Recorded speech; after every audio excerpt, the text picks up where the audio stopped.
You know, the problem with nonstop gloom and doom is it gives Trump the chance to play the optimist.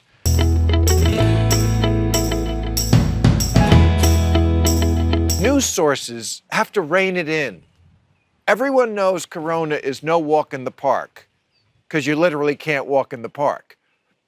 But at some point, the daily drumbeat of depression and terror veers into panic porn. Enough with the life will never be the same headlines. And stop showing us this. You know, everything looks scary when you magnify it 1,000 times. I think that CNN is a very disreputable network. I think they're doing everything they can to instill fear in people, and I think it's ridiculous, and I think they're very disreputable. You may remember what they first told us back in February and March. They said, we have to take radical steps in order to, quote, flatten the curve.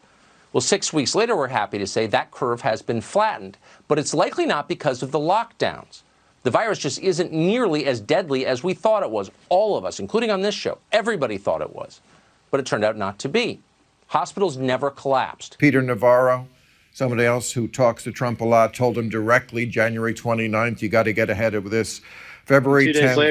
2 days later, he implemented a restrictive travel ban from China, which he was widely criticized for. It sounds to me like you're fully agreeing with President Trump on this when everybody else disagreed with him. And if you're saying that you wish that travel restriction had been more extreme, okay, fine.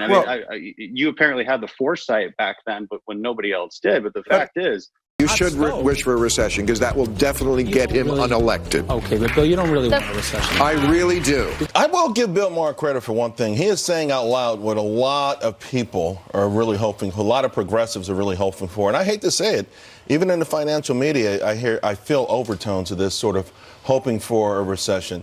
I think the mainstream media almost talked America into one in December. I really do. If he loses Trump, he won't go. I've been saying that since before he got elected, that if he loses the second time, and if he loses the coming election, and Michael Cohen said that, Nancy Pelosi said that, a lot of people now, and I think that is what we have to worry about. Sarah Palin finally heard what happened in Japan. Speaking of dumb twats, did you, Any regrets on what she said? Well, you know, I've been through this so many times. I mean, there's a lot of people in America who have, of course, nothing to do except look for something to get mad at. And I've been a frequent target, and I'm happy to provide that service.